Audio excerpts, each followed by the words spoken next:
Ladies and gentlemen, delegates, attendees, panelists, and every other person present here, a very good morning to each and everyone. Before we get started, let me introduce myself. My name is Hima, and I'm your host for today. Arrow Digital Private Limited presents Print Indiapreneur. I would like to thank our partners before we get started. Our silver partner, Vishwanath Enterprises, YT.co.in, exhibit partner, Average Dimension, SST, Starflex, networking partner, Bubble Cards, LED partner, Oro Opto Electronics India Private Limited, and banking partner, IDFC First Bank. It is my pleasure to welcome you all to this Print Indiapreneur happening here in Taj, Yeshwantpur. Now, before we begin, ladies and gentlemen, imagine a world where there are no newspapers which we all read every morning. There are no currency notes for us all to transact. And it could be exam papers, it could be the medicine labels that we all trust so much and we consume on a regular basis.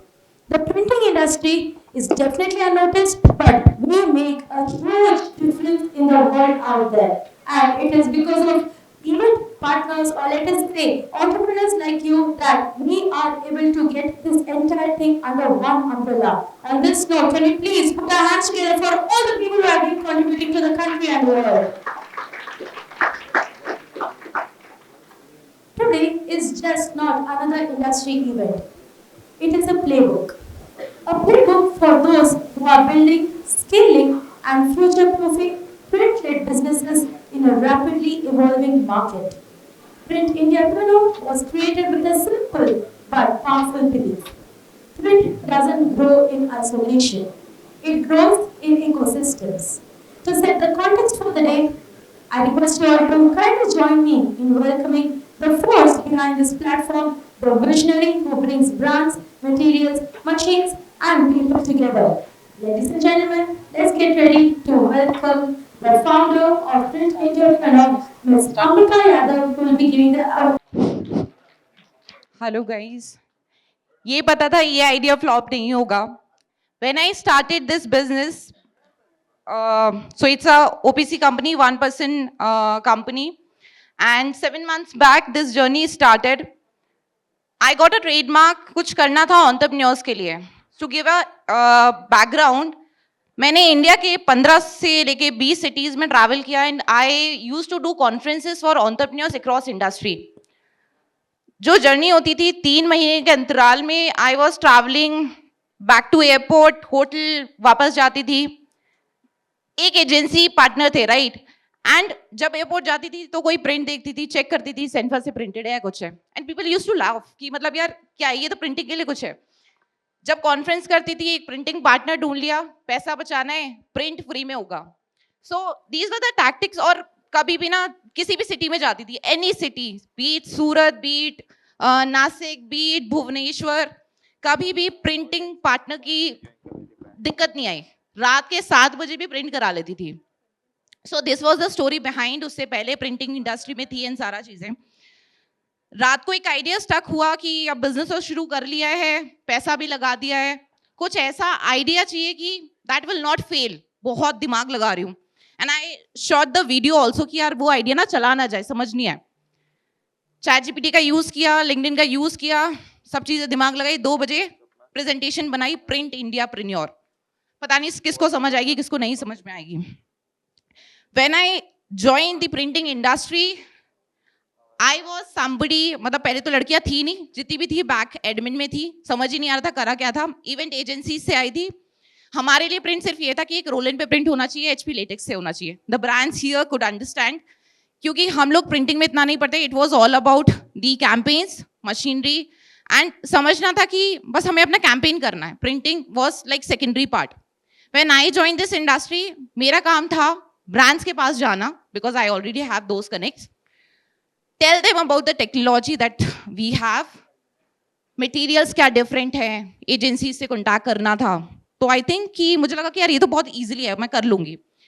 जाती थी, sample लेके समझाती थी सबको. UV printing 2018 and that was like huge. UV printing बहुत महंगी होती थी उस टाइम पे. तो जब लेके जाती थी कि हम सनबोर्ड पे डायरेक्ट प्रिंट कर सकते हैं, कि सनबोर्ड को जब हम टेक्सचर कर सकते हैं लकड़ी जैसा, लेदर जैसा, everybody was so astonished. 3D printing marketing की। एट्यूड हाउस नायका का लॉन्च था इंडिया में and we printed it with massive 3D, we have that also. So दिमाग ये था कि, बट अगेन उसमें क्या होता था कि सिर्फ बंदे देखते थे, समझ में नहीं आती पैसा कहाँ है, बिकॉज अल्टीमेटली लोगों को समझाना है तो मुझे ये पता होना चाहिए कि how brands are spending, how much they are spending. Try किया क्रोमा का अक्रॉस इंडिया कैंपेन उठाया, समझ में आया कि ब्रांड्स कितना पे कर रहे हैं, what are the materials that they are choosing. Then RBL में किया, आरबीएल में वीएम्स के साथ में मिली, लोगों ने बहुत सपोर्ट किया, बिकॉज ये इंडस्ट्री ना हर कोई बंदा नहीं समझ पाता, मटेरियल वाला बंदा नहीं समझ पाता कि प्रिंट ब्रांड्स को क्या चाहिए, या मशीनरी वाला नहीं समझ पाता, बिकॉज वी आर ऑलरेडी, हम लोग अपने वो पूरे सेल्स साइकिल में ना, कि मुझे जो मैं बेच रही हूँ वो खरीदने वाला बंदा चाहिए। So again not going back, I started this one platform called Print Indiapreneur, that means printing के entrepreneurs across India. We have done 2 edition right now, ये 3rd edition है and 4th अहमदाबाद में होने वाला है। हम, मैंने जो गैप अभी आपको बोला, now we have 3 type of people here, actually 4th, अब digital signage इस बार is one of our partner। मुझे ये लगा क्योंकि हम क्यों साइलोज में काम करें, हम एक साथ काम करते हैं, एक बार जानी तो एक दूसरे को कि हर एक बंदे का परसेप्शन क्या है, एंड अगेन परसेप्शन समझ में आएगा तब हम समझ पाएंगे कि what are their needs, and again सबको अपना बिजनेस बढ़ाना है, राइट? हम लोगों को सबको सेल्स बढ़ानी है, एग्जीबिशन सभी कर रहे हैं, बट कैसे हम डिफरेंट कर सकते हैं। So these were the editions that we do, that was the first edition. Mind you, print Indiapreneur का लोगो ChatGPT है, उस टाइम पे ChatGPT किया था, उससे बनाया, कंस्ट्रक्ट किया, क्योंकि अगेन तब ये एज अ इंडिविजुअल स्टार्ट किया था, देन पीपल जॉइंड। आज मेरी team, and I am very proud of that, आज मेरी टीम जिसने कभी मशीनरी नहीं देखी, they are able to sell the concept to we were make a different change in this platform. यहाँ पर भी काफी ब्रांड्स आए थे, this was the whole edition that was happened in Mumbai.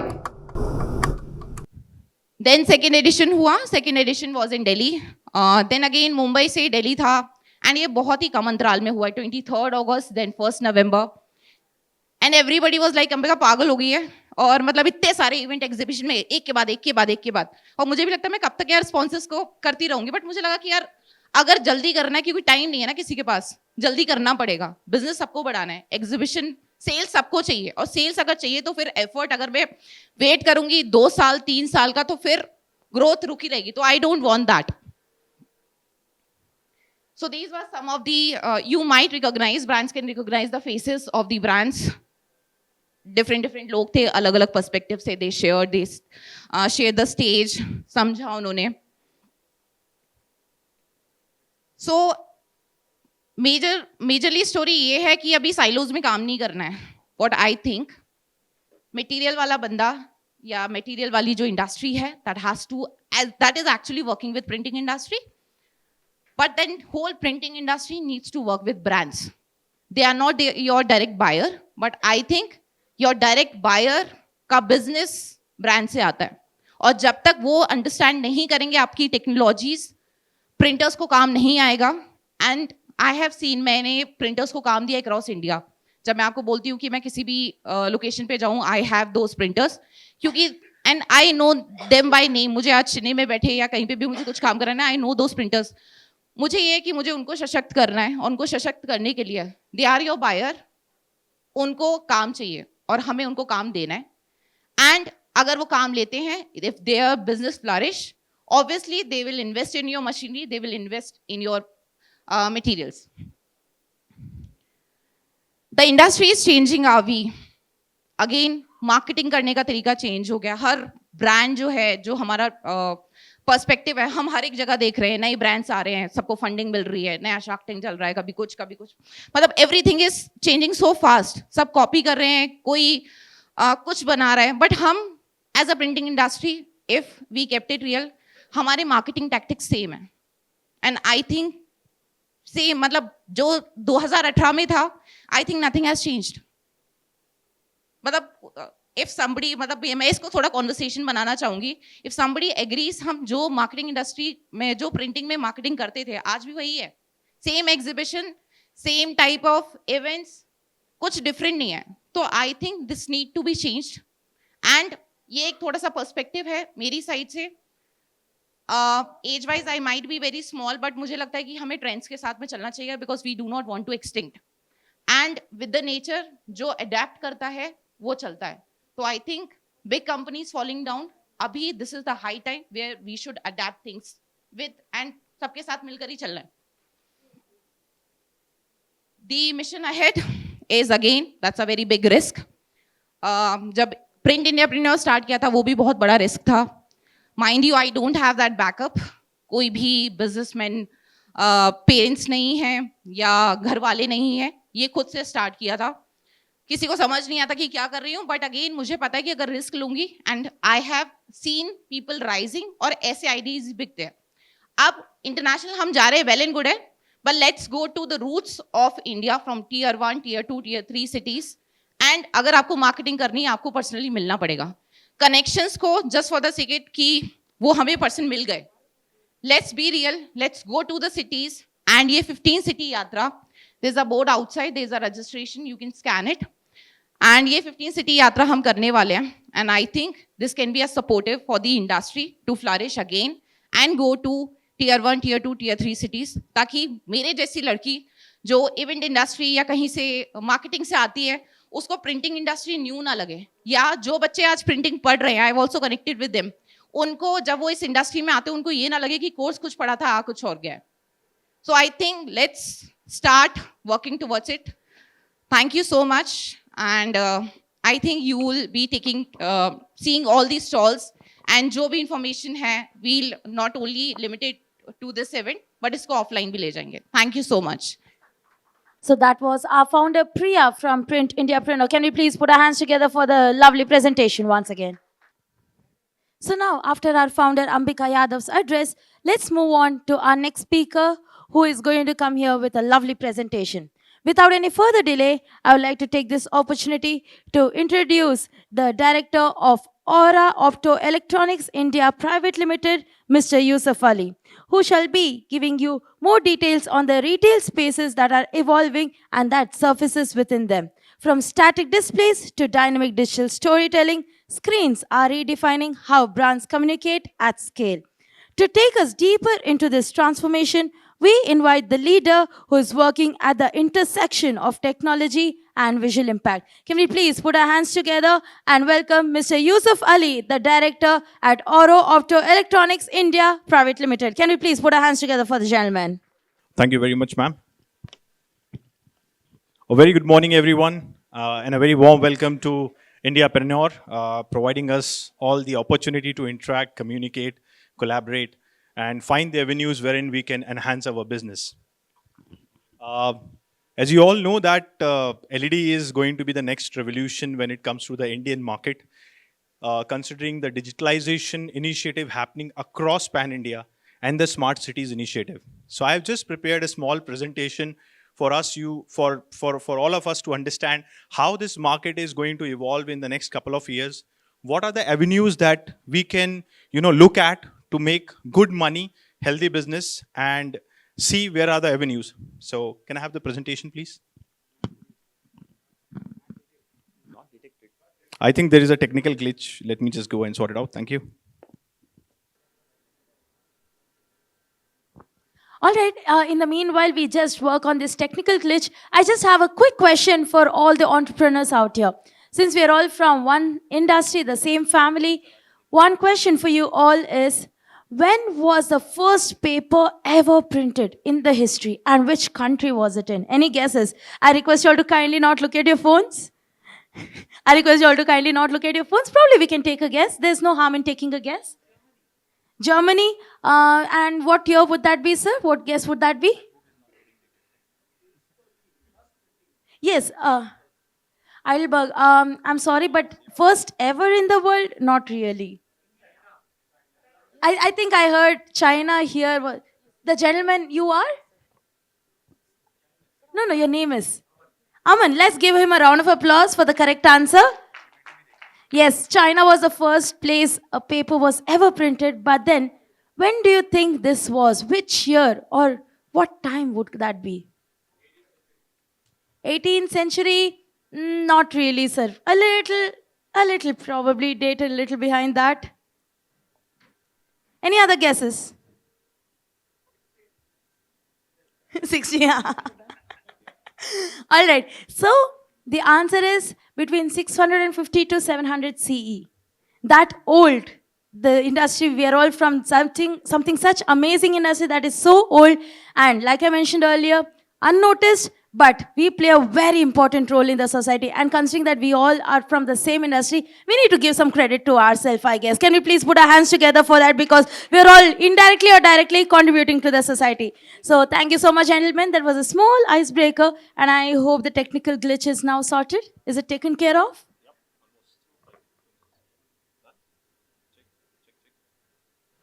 Check.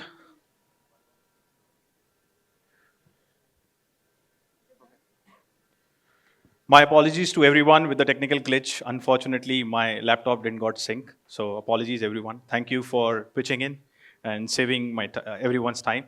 Okay, just I'll quickly introduce myself. I am Yusuf Ali. And by profession, I have got an experience of 16 years working with corporate like Sony, Sennheiser, Vodafone, ConnectWell. It's been 1.5 years that I started my entrepreneurship journey. सब लोग bore हो जाते हैं corporate job से, शायद एक time पे मैं भी बोर हुआ, and then I started to partner in with YNG LED as a director partner and started this journey of active LED business. And I was fascinated by this LED. Reason was when I used to do events, just like the Indiapreneur team is doing it, I used to see that there is so much of potential and opportunity. And when I used to travel abroad, as I'm also a licensed paragliding pilot with more than 200 hours of flying experience, I have witnessed that in developed countries, this market is very matured, and India is also picking up quite well when it comes to the metro cities, outdoor, anywhere you go. There won't be any person who would have missed out on active LED commercial or active LED visibility across the market. Now it's everywhere. The communication has become more visual. The brands want to be seen instead of being static. Now, when I say static is going to be obsolete, please, all the fellow partners here who are into print business, I don't want to offend you. The thing is that, just to put you in context, when digital news or when you are reading news on mobile, the newspaper haven't died. But it has opened up an opportunity for all of us to have a different business platform. So how is the market in India? A digital revolution? Yes, it is. Everything, every industry, right from factory automation, right from your mobile phone, everything is going digital. So are the facades, the communication, and every brand want to be seen. Again, I'm telling you, the reason is we are dealing with a lot of corporates. This is a very big buzz that is happening, whether it is indoor, mesh, transparent LED, and a lot of innovations are happening in this area that we'll be talking about in the later slides. Now let's talk about how this market is going to be in terms of revenue.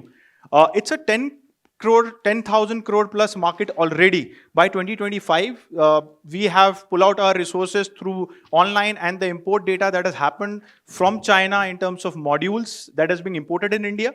By 2030, it is supposed to be 27K crore, and by 2034 it is going to be 65K. Now I know that most of the intellectual who are will going to defy me saying that 2024 में ऐसा 34 में ऐसा क्या हो जाएगा कि boss ये 65,000 करोड़ का मार्केट हो जाएगा, and what is going to be that I'm going to tell you with the solid fundamental how a government is going to support this initiative of active LED, how big players are going to enter in this, and what are the revenue sources that we can look at and generate big business. So compounded annual growth rate for this market would be around 20% year on year. Now technological evolution that has happened in this area is a fine pitch LEDs. Now we have earlier 5 years down the line, if you would have talked about LED, it would have been P7, P8, P9. But the technology is evolving so much day in, day out that today you have pixel pitch of 0.9. 0.9 is more or less like a 4K resolution. There are companies who are also building up LEDs which are so fine that will be 0.5 COB, which is more or less like a 8K resolution. Like all your meeting rooms, all your stock market LED screens, boardroom meetings, all these small TV which earlier boardrooms, small hurdle rooms में आप लोग TV लगाते थे. Now we are getting client requests that I want to have a customized, active LED edge to edge. And that's the level, this market is behaving in every sector. Transparent LED is becoming the next talk of the town. Why? Because they are light, easy to install, and print media will be able to, resonate what I am saying. It's just like your one-way vision.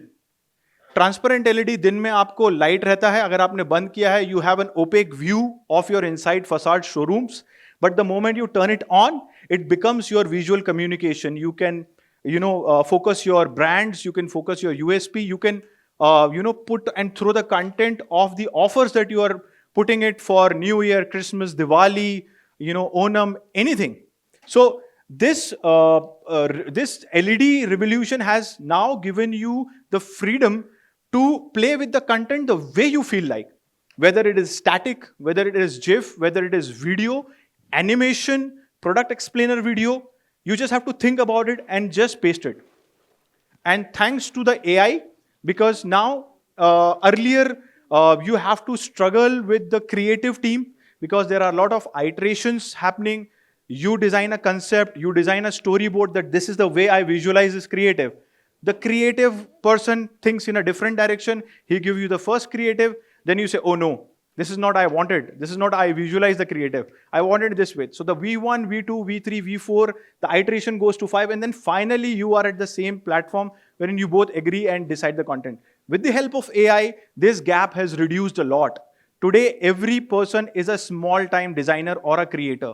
With the social media influence coming in, the freelancers who are there online, they give you the content in an hour or so. So this has become a tool for the local retailers who are installing our LED screen. They don't have to go for the, higher creative agencies who will be charging them bombs.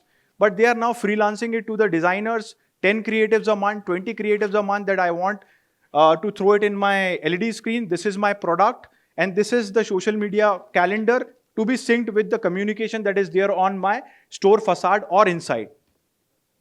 Media facade, buildings. Now, buildings is still at a very nascent stage in India because of a lot of policies that are going to be devised by the municipal corporation, state government, and the central government. But this is going to be a big gameplay because the real estate players will be chipping in this. So, to put you in a perspective or to give you an example, let's say a big building is there on a street or on a square, and the facade is prime visibility like a hoarding. So, the one side of the building will be covered in the mesh LED. Everybody would have seen the video of Burj Khalifa. During the day, it's a building, and at night, it turns up a live billboard. The same gambit is going to happen in India, and that was the reason I told you that this market is going to evolve a lot. The mesh LED screen, the building wraps are going to come soon, and when it comes, it is going to help the builder, plus once the builder hand over the society to the people who are living inside, that's become the revenue model for that society. So their maintenance cost goes down. So that will be happening soon in the near future. Interactive LEDs. Interactive LEDs is another big game changer wherein you can interact with the LED. There is a floor lying on of the LED. You are walking and the LED is reacting. So this is an amalgamation of hardware and the software plus the sensor. But yes, this is going to come soon. So we are working with a client to quote you an example, a genius marketing guy. I won't be able to give you the brand name, but we were discussing on how they have a problem that, they are a tile industry. And every time the customer comes, there is a pile of tiles and the customer has to go through these heavy tiles. How they are unable to visualize how it is going to look when he's going to buy the tile. So we are working on a project. We have thrown them a concept that the entire floor can be converted into an active LED. It will be walkable. You have a tab in front of you. The moment customers say, okay, I want this tile, you just select that and the entire floor is going to convert it into that tile. So that's the pilot project that we are working on. Soon it will take another 2 months. The recce's are done. But this is how, to give you an example, this is how people are innovatively thinking to utilize LED for customer enhancement, customer benefit, customer experience, and to be more loud in the market. Cloud CMS. Now, earlier, whenever you upload the content making to content uploading and content showing was a big challenge. Now, with the cloud CMS coming in picture, all these troubles have been removed. The reason is just like your Spotify or Amazon Music playlist. You develop a content, you uploaded it, and immediately it's thrown on the cloud, and it's synced with your LED screen, and your content start running within no time, depending on your internet bandwidth. So this is how technology has helped. So your creative making, your content uploading, and the content display has become now seamless. Now, I'll just give you a glimpse of where majorly the market is shifting in terms of indoor application. Now, indoor application active LED is now getting a surge, which is, again, I would say most of the big players are entering in. It's a retail in malls. I'm hoping everybody would have walked in a mall. You go in any branded outlet, you will see an active LED communicating either on the glass facade, outside you will have a standee, interactive panel to have the navigation of where to go, which floor, which brand store is there, or where the food court is, where the lounge is. And the moment you get inside, now inside also people are using active LED to tell about the product and their USP, to ease the job of the shop front associate. Now, we were talking about one of the retail giants. They were saying that the major challenge that they're facing is whenever during the weekend there is a huge surge of walking, we are less of a manpower and we are unable to communicate to all the customer walking that comes inside the mall. And especially when there is a new product launch, the customer, on an average, a person can handle 3 customers at a time or 4 customers at a time. Then we presented them a solution that why don't you go for an interactive LED? You have a special showcase design for your product, and those USP and a video format, explainer video without the audio, can be shown with the USP of the product. We did that and it's working for them. And now if you will go inside any mall, you will see those communication happening. Subconsciously you're not aware, but now when you go inside the mall, you watch this. So you will see those visual communication happening to you at every 20 steps. Corporate lobbies. Now, this is again one of the ventures that is coming up. Most of the corporate offices earlier, they used to have reception. They used to have a big brand logo at the back. And they used to install the LCD TVs to showcase their customer who is coming in to welcome them. Now, this is taking place in terms of the active indoor LED.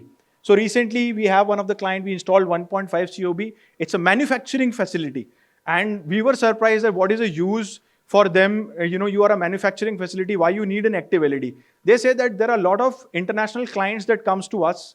So we shoot their testimonials. We want to run, anybody waiting at the lobby should have my corporate video scene, what we are into, especially the candidate who comes for the interview. So it also acts as your HR employer branding. We never thought of this. Because somebody is using active LED for the candidates coming in, sitting in, you have a big LED and all your happy employees, your event that has happened inside the company, and your go-to moments are being showcased in the active LED, and subconsciously the candidate who has come for the interview feel good about it. By the time he faces an interview, he has already made a kind of a persona about the brand that he will get associated with. Airports and metros, for the flight scheduling, the timers, the traffic transportation hubs are using active LEDs nowadays aggressively to communicate. Hospitality, hotels, we all know we are in a hotel. This is the product, my product, we have done. This is active LED, which is running in. Again, a big market. Education and event. Now colleges, all banquet halls, all classrooms are either into interactive panels or they are going into active panel. Especially their ballrooms, their banquet room where they conduct an event are now getting converted into active LEDs. Now comes to the outdoor part. Outdoor facade opportunities, building wraps, I've already told you, a big potential which is already there in the developed countries, picking up slowly in India. Soon it is going to be a big revenue opportunities. Digital billboards, we have seen it across. Stadiums and arena. Now this is a point that I would like to highlight with the Khelo India initiative of the current government. There's a lot of fund and the budget, if somebody would have seen the budget, there's a lot of budget that is being allocated to Khelo India. Now what does that mean? This is an opportunity for us Why? Because the infrastructure will be built. The stadiums will be built, whether it's for indoor, whether it's for outdoor. And whenever these are built, the international, state level, national level championships are going to happen. When this happens, how the score is going to get displayed? We all watch cricket. The boundary walls that you see is an active P4, mesh scratch-proof LED. Whenever, even if the ball hits on the boundary, those commercials are not disrupted. The lens are not broken because they are protected. So that's one of the biggest area the active LED is going to revolutionize. Basketball courts are getting built up. You will have the basketball, stadiums having the active LEDs. Transit hubs, metros, stations, airports, bus shelters. Bus shelters, we all know who dominates in India. Signposts. We know all the bus shelters you go, signpost active LEDs are visible. That's how they have transitioned and understood that, okay, signpost is one of the way people can communicate standing, waiting for the buses. Why not to take an opportunity to convert from static to LED? They are doing so. Smart city screens and high street branding. Why active LED outperform static branding? Now, when I say outperform, it does not mean outrun. Print media will always be there. It is being there. It is going to be there for the certain communication. But LED is the amalgamation that is trying to chip in that zone. To give you an example, any store facade that we do right now with lot of signage vendors, ACP paneling vendors, entire facade is not taken by active LED. It's just a part of it. Still, dealer always or any brand still want their static logo to be present outside the facade. So that's how they're amalgamating it with the brand name and the continuous communication that they can throw in for their products and services they're offering. Then second is it's dynamic, programmable in nature, and reduce operational cost over time. Initially, yes, it's a huge investment that you do, but over the time, your ROI, your break even comes in 3 years. And you can see the visible difference in terms of the walking that is coming in and the conversation and the conversion that is happening inside the store. So revenue models. Let's talk about what are the revenue models that this LED gambit will going to open up. Advertisement network, that is outdoor advertising. Now it has transitioned into digital outdoor advertising. You can see hoardings, billboards, bus shelters everywhere. You can put your ad up. Instead of static, now people are making content which are more visible, 5 seconds, 10 seconds. They're able to catch the eye. Let's say if you're driving and there is a signal of 80 seconds. In Bangalore, it's very common. And you have a hoarding right in front of you. What do you usually do? You fidget with your mobile, you listen to music, or you look at a head-on hoarding that is communicating with you. That's become the avenue for the advertisement network. Rentals and event. So this is a rental model. So I don't give it in rental because we are the OEMs. But there is a separate channel that is present in the market whenever wedding, and now the wedding is not just related to wedding. It's a pre-wedding photo shoot, there is an engagement ceremony, then there is a wedding photo shoot, there is an haldi and what not. That industry has grown. So has the LED business, because everywhere you go, this will be required. All the testimonials, all the good photo shoot being done in the haldi will be shown during the marriage. Pre-wedding photo shoot video will be shown in the marriage. So this becomes the rental avenue for the rental channel. So how this model works, the rental people who are into AV and rental business, they buy these 2x2 blocks in a lot, and whenever the requirement comes, they provide it in a rental.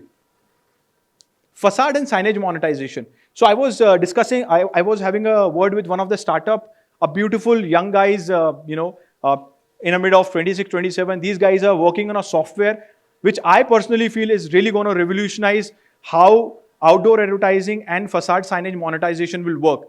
They're working on a software that will empower the normal usage guy. So let's say if I am staying in an area wherein I have a hoarding, but still putting up a hoarding ad to a normal mom and pop store is still out of their pocket. He will not be able to do so because the inventory has to be for 15 days or 30 days. What these guys are doing it, they're taking this, they're talking to all these media houses, and they are going to create an app wherein you can buy a slot for even 1 hour in a day. And you can pay from a Google Pay. There is a specific format. You put your ad in and you can see that ad running on a billboard. So they are going to revolutionize the market. Crazy idea. I hope it works. But just to put you in perspective that hoarding is also become normal for any stores. If I want to put an ad, let's say in a Brigade Road for any offer for let's say 2 days. Right now, I don't have that avenue to do so because I have to buy a big bulk inventory. But in future, definitely yes. Just like you make a UPI payment, you download an app, you put up your ad, you throw it in a Brigade Road for 2 days, your ad is running. Content services. Now, content services, when I say this has opened up again big time with the LED, digitalization coming in. Anyone who install LED either have to have their marketing team in place. If they don't have it, what they do? The first question they ask, boss, if I'm going to put your LED, उसमें content कौन डालेगा? Basic सवाल आता है मेरे पास. Then we have tie-up with the agencies. We have freelancers who are ready to provide you services with a package of 10 content, 20 content, 30 content, as per your need, as per your size, as per the resolution of the LED screen that you have installed at your, shop front. And they are ready to give you the content. So that is one of the revenue stream that has opened up.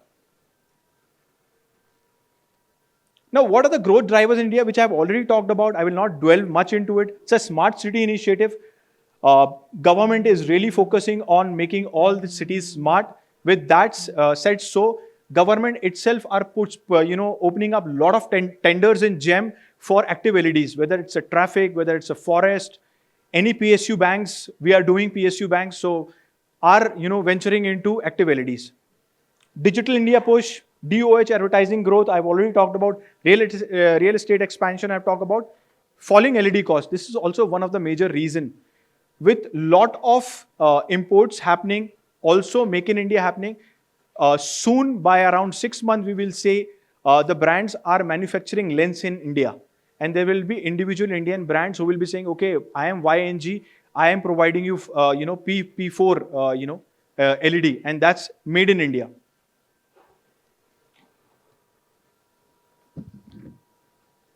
I've already talked about this, the future of active LED revolution in India. It's an AI-driven content which is happening in 3D anamorphic display. Happened very less in India. One in Delhi, very expensive media. But wherever big brands like Nike, Adidas, you would have seen the car popping out of the screen. That's the anamorphic display. Anamorphic content making is another gambit. But yes, 3D anamorphic display will be soon a big buzz in India, wherein the big retailers, big real estate players having the screen L shape or diverted L shape because it needs a 45-degree angle to have that anamorphic effect, will be soon installing this. Mixed reality integration, which is the augmented reality, still not happened in India. Soon it is going to be. Tier 2 and Tier 3 expansion. As I rightly said that all the Tier 1 cities have, I won't say it is a saturation stage, but yes, they have understood the importance, the understanding, and the benefits of active LED. But Tier 2 and Tier 3 cities are picking up more. Right now, we are getting orders from Indore, Nagpur, Ujjain, and Dharwad. Lot of cities which are very small, and we feel surprised that they still have that money power, and they are understanding that active LED is the next game changer. Let's understand, we talked about the overall LED scenario. Now let's understand what exactly does it mean. So people, most of the people will understand what is pixel pitch, some of them will not. Just to give you a perspective, बिल्कुल simple language में मैं आपको समझाऊंगा. कल भी आप अगर जाएंगे कहीं पे भी आप बात करेंगे, अगर आपको एलईडी लगानी है तो आप बहुत आसानी से समझ जाएंगे. आपको एक ये बंदा दिख रहा है जो एलईडी के सामने खड़ा है, दैट इज 1.5 m. आपको ये ध्यान रखना है, 1.5 m और नीचे है mm. 1.5 mm मतलब एक एलईडी पिक्सल और दूसरे एलईडी पिक्सल जो बोर्ड में लगता है उसके बीच का डिस्टेंस, राइट? सो 1.5 mm बहुत थिन डिस्टेंस होता है, तो एक बोर्ड के अंदर बहुत सारे लैंप्स लगेंगे. दैट मीन्स आपकी जो डेफिनेशन होगी, विजुअल डेफिनेशन होगी, वो बहुत ज्यादा हाई होगी. अब मैं एक स्टेप पीछे आता हूं, 3 mm यानी P3. अभी मैं इंडोर आउटडोर की बात नहीं कर रहा हूं, it is applicable for both. P3 यानी P3 mm, नीचे अगर आप देखेंगे तो mm है, यानी 3 mm का लेंस के बीच में डिस्टेंस रहता है. लेकिन आपका व्यूइंग डिस्टेंस कितना हो गया? 3 metre, approximately 9 feet, 9 point something, right? The far you go, the the difference between the lamps increases as well as your viewing distance also increases. So ये समझने के लिए आपको देखना पड़ेगा, जब आप इंडोर में कोई चीज लगा रहे हो, सपोज फॉर एग्जांपल ये एलईडी में अगर लगाता हूं और आपका व्यूइंग डिस्टेंस एंगल है, so that has to be P4, यानी एटलीस्ट मेरे पास 4 मीटर का डिस्टेंस है टू गेट इट. बट अगर मैं वही चीज में यहां से देख रहा हूं तो मुझे डॉट्स नजर आ रहे हैं, right? Just to make you understand. So, reduced number means more closer visibility. Higher number means the less closer. But time is running out. I'll quickly go through. SMD, COB, GOB technologies. Come to our booth. I'll be happy to explain you in detail. This is how the normal chipboards looks. This is an SMD. Modules are like this. This is a PCB circuit board at the back. This is a COB technology. Mesh LED technology, which I was talking about, the building wraps, Burj Khalifa. So why choose YNG LED? We are the OEMs. We have a manufacturing facility in Nashik. We are operating pan-India. We have got global clients as well as national clients. We are associated with a lot of corporates doing the indoor, outdoor turnkey projects. When I say turnkey projects, you don't have to worry about anything. There are a lot of channel partners. So we are an OEM. We hardly deal with clients directly. We are more channel partner friendly company. So any channel partner bring up projects to us. We do the recce, we do the fabrication, we do the complete end-to-end handover of the site. We have certified products. If you want to, bid in GEM, you want an OEM, we are there to support you. We are doing a lot of government projects as well. Some of the brand which I have highlighted, which we are associated with and have successfully, doing business with them. These are future of active LED.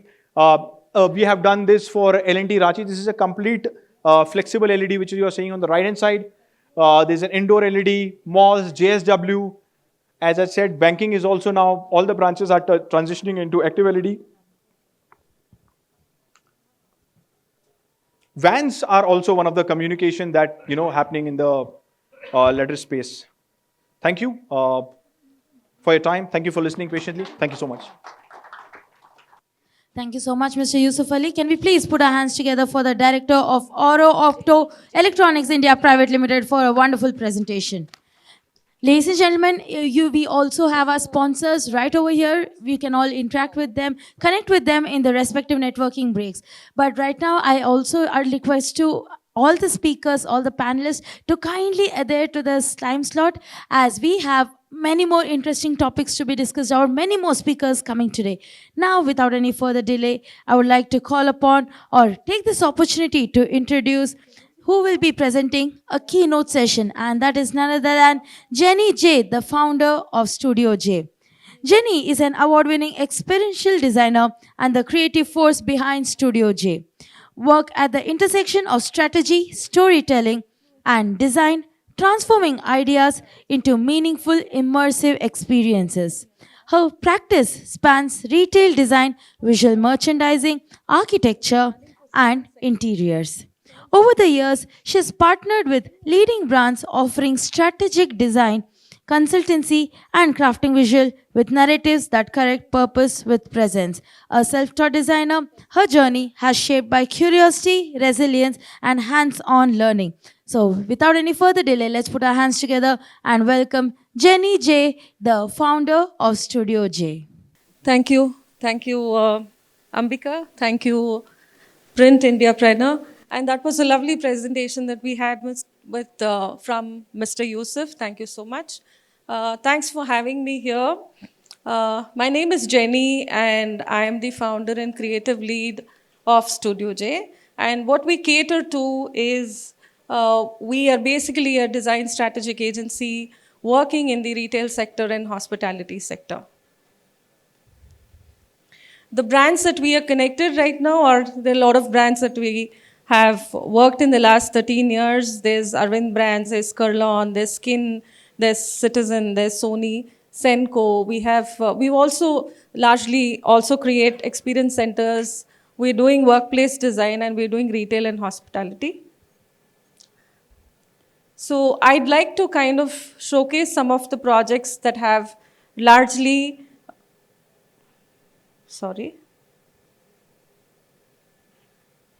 One second, there seems to be a glitch here.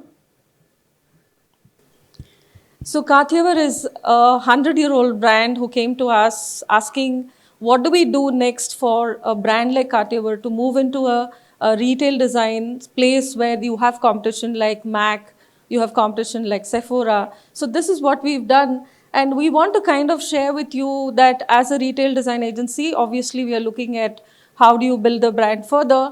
But the larger intervention is right from the creativity, then what are the challenges that we have faced, and how the converters or the suppliers, which are the core of visual merchandising, working with the designers back at Studio J, what are the things that we've done. So here we would like to showcase that if you see the facade at this point, you have a large facade where we've brought in the color palette here to talk about how one needs to be seen visible in a cluttered market. So here, this is in Gachibowli, where you have a large flyover running, and that's the reason why we've used the color, the brand colors very extensively onto the facade.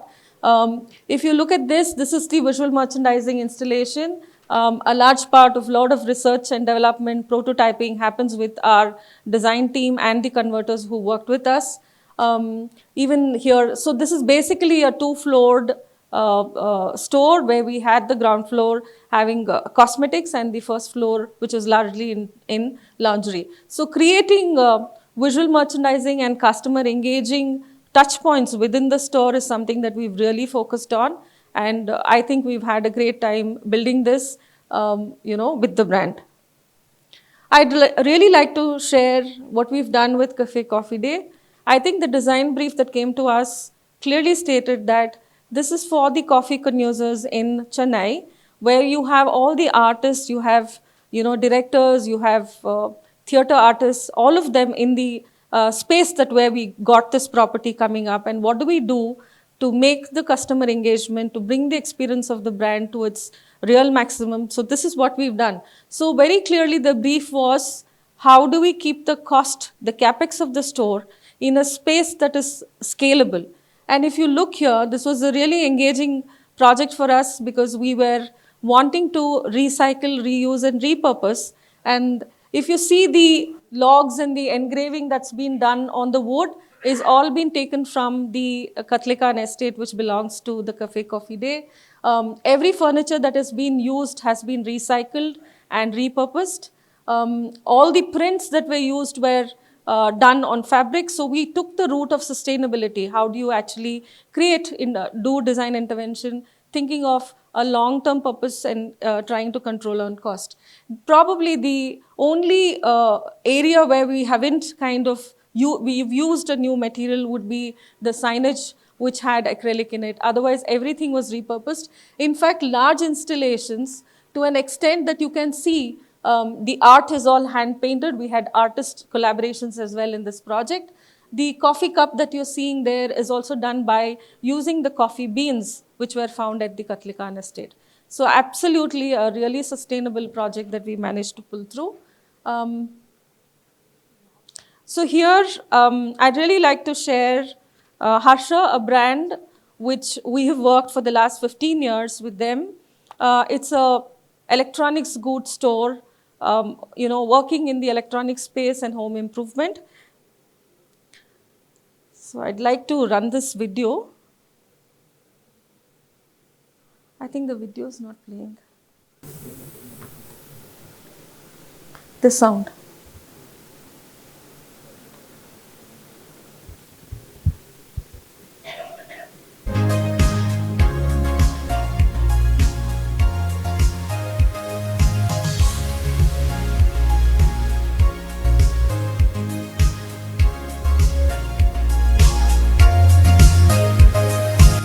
With this philosophy, we partnered with Harsha, one of Karnataka's most trusted and fast-growing multi-brand home improvement retailers, for the launch of their large format store in Signage, Bengaluru, shaping an engaging shopping experience through impactful environmental graphics and visual merchandising that create a strong first impression and guide a seamless customer journey.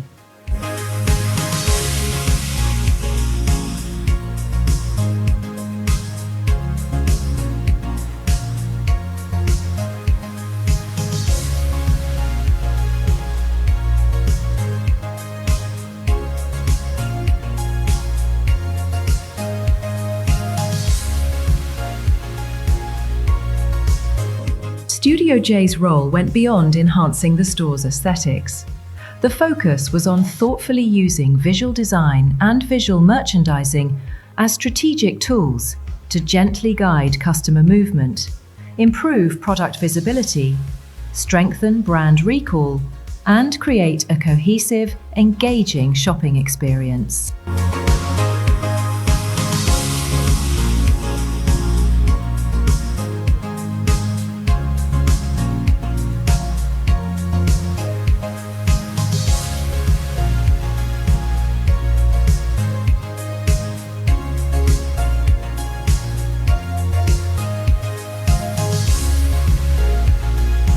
To know more about us, feel free to call on 968 611 3406 or write to us at info@studioj.co.in or visit www.studioj.co.in.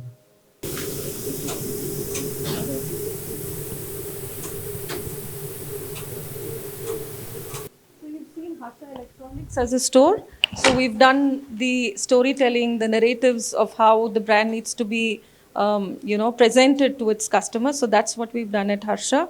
This is Move in Sync again. Move in Sync is the leading fleet management company, which largely works in engaging their B2B customers in managing their entire fleet for different employees across the country.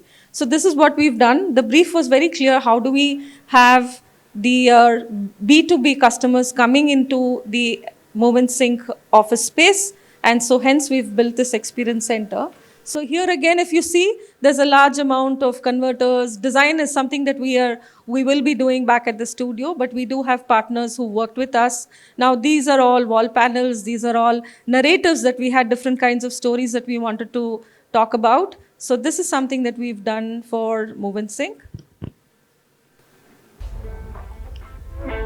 Move in Sync One is a leading fleet management company with a vision to create a workplace that reflects its tech-forward, employee-centric ethos. The Experience Center was designed to seamlessly strengthen B2B interactions while enhancing overall brand engagement. This map highlights Move in Sync One's growing footprint across key cities, reinforcing reliability, reach, and operational excellence. Strategically designed environment graphics reinforces the brand's vision, turning everyday walkways into powerful brand touchpoints. The staircase zone visual communication is thoughtfully designed to increase employee wellness and affirm the brand ethos. The Technology-Integrated Experience Center enables B2B customers to engage with the brand, gain deeper insights into its offerings, and build meaningful understanding, fostering strong and successful partnerships. A high-impact sustainability wall is an immersive graphic installation that communicates Move in Sync One's commitment to green wall, clean commute, transition to net zero, smarter, greener cities. The Technology-Integrated Experience Wall features a vibrant rotoscope-style visual journey that engages external stakeholders, creating a sense of movement, energy, and visual fluidity, reflecting the essence of commute and mobility.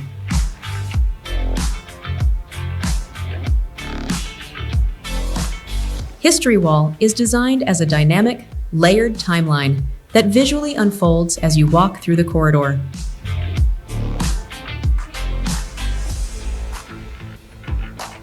The Selfie Zone is designed as a fun yet meaningful pause point that brings Move in Sync One's world to life. An actual car installation anchors the space, inviting visitors to step in and capture moments. The conference room is designed as a focused, high-performance meeting space. A featured jargon word graphic wall sets the tone with bold expressions that reflects brand's culture and energy. The Breakout Zone celebrates collaboration and showcases credibility with bright, energizing graphics. A dedicated zone anchoring the operational brain of the company, designed with clarity and technology in mind. The space includes large real-time monitoring displays, ergonomic workstation clusters, acoustic optimization, clean, distraction-free sightlines. Studio J's design for Move-In Sync 1 sets a new benchmark for experience-led workplace interiors. Through thoughtful storytelling, immersive visual environments, and a meticulous balance of technology and brand identity, space becomes more than an office. It is an ecosystem of culture, innovation, and purpose. To know more about us, feel free to call on 96861-13406 or write to us at infoviewstudioj.co.in or visit studioj.co.in.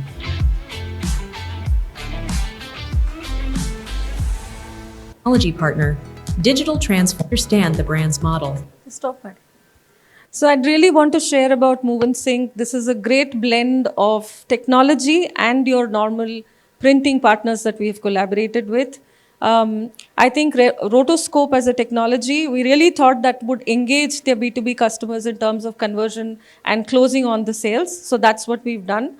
We have one last video which will show you how the technology that we've used in Move and Sync, plus also for you to see what is the content. I think we just heard Mr. Yusuf talk about technology, which is taking over some portions of visual merchandising narratives within store spaces. We would also like to say that as a studio, we've kind of sat down together to actually see how we can build content which goes on technology. We'll run this video.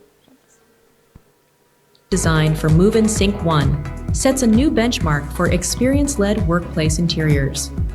Through thoughtful storytelling, immersive visual environments, and a meticulous balance of technology and brand identity, space becomes more than an office. It is an ecosystem of culture, innovation, and purpose.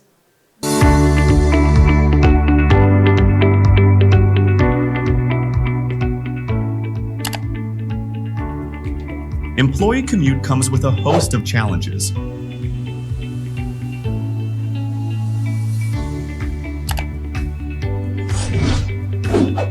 Fact is, many issues have to be taken care of simultaneously.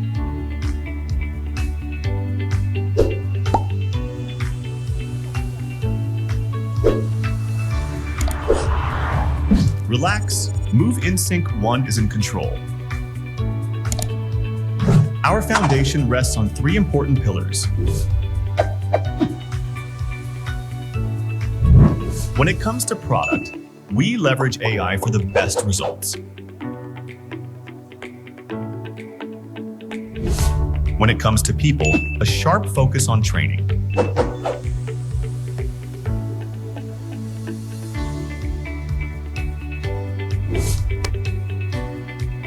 We also strictly adhere to processes to enhance efficiency and boost productivity.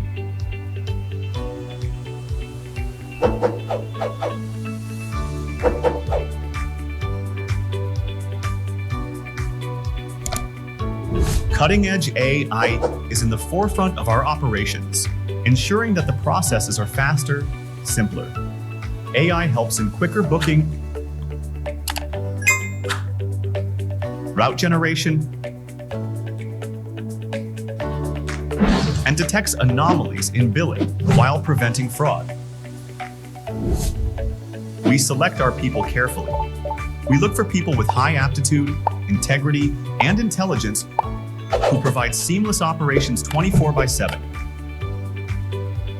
We impart the best of training to our drivers. We test them regularly. We have an effective rewards and recognition program too. We also have a well-trained ground staff and a dedicated customer success manager. We are always on alert to failures. It guides us to take care of n number of variables. Our performance speaks for itself. We have high scores across all key metrics. Your organization deserves more. Move in Sync 1 delivers more. Fleet plus technology plus operations plus so much more. Our EV fleet also delivers carbon savings. Move in Sync 1 doesn't stop here. We go far beyond, bringing your ideas to life. We enable organizations while striving to deliver perfection. achieved 100% success rate in safe reach verifications for a leading financial service provider.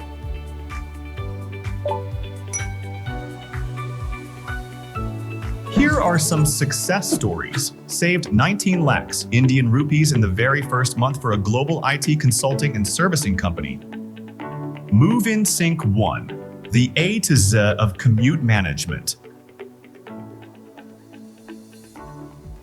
To know more about us, feel free to call on 96861 13406 or write to us at infoviewstudioj.co.in or visit studioj.co.in. We've been blessed with a lot of awards in the last 13 years of our journey, and I think all our projects, right from the printers, acrylic converters, suppliers, whether it's technology, I think we've had some amazing experience working with all of them.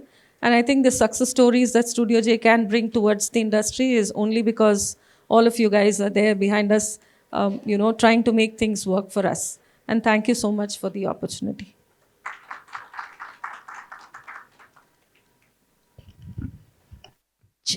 So that was the founder of Studio J, Miss Jenny J, for you all. Can we please put our hands together for such an amazing presentation by Miss Jenny J. Upcoming next, we have our first panel discussion of the day. Now, without any further delay, let's get into this panel discussion. But I would like to take immense pleasure in telling you all what this discussion is all about. As we begin our first panel discussion, this also defines the theme of the day. In a world dominated by screens, physical retail spaces still shape trust, memory, and loyalty. Stores are no longer transactional. They are experiential, emotional, and strategic. The topic for today's panel discussion is retail branding at scale, how physical spaces drive growth in the experience economy. This conversation will explore how brands create consistency across locations, how retail environments influence customer behavior, and how physical spaces continue to drive growth in an experience-led economy. Joining us are the leaders who actively shape some of India's most impactful retail experiences. Without any further delay, I would like to take this opportunity to introduce our moderator and our panelists. I would like to welcome Ms. Ritika Taneja, the Director Brand Alliances, White India. Can we please put our hands together and welcome Ms. Ritika Taneja. We also have Radha Krishna from American Eagle, Simon Carter. Can we please put our hands together and welcome the gentleman with a round of applause? We have Ms. Kavita Singh, visual merchandiser, evangelist, ex-Live Space. Let's put our hands together and welcome Kavita with a round of applause. Folks, it's just not even first half of the day. Come on, let's show a little bit more of energy because we are all in a topic we are all truly passionate about. And now, last but definitely not the least, I would like to call upon Pulkit Tiwari, CMO and Chief Growth Officer, Wooden Street. Let's put our hands together and welcome the gentleman with a round of applause. We also have another amazing panelist joining us today. That is none other than Mr. Prashant Deshpande, founder, Power Play Consulting and Media House, ex-CBO, Kurlon. Let's put our hands together and welcome Mr. Deshpande with a round of applause. So we are in here for a very insightful discussion, the first panel discussion of today, retail branding at scale. So let's get the context set and let's welcome all our panelists and our moderator with a big round of applause, everyone. Can we please hear it out once again for our moderator and panelists? Retail landscape, stores are no longer just points of sale. They are the most powerful expression of a brand. Every surface, sign, and detail tells a story. Today, we'll explore how brands maintain consistency in scale where execution often breaks down, and how partners can move from vendors to true brand custodians. Joining us today are Mr. Radha Krishnan, Head of Visual Merchandising, American Eagle, Ms. Kavita Singh, Visual Merchandising, Mr. Pulkit Tiwari, Chief Growth and Marketing Officer, Wooden Street, and Mr. Prashant Deshpande, Founder, Power Play Consulting and Media House, ex-CBO, Kurlon. Thank you all for being here. We'll begin with a few directed questions, followed by an open discussion. Audience questions will come in towards the end.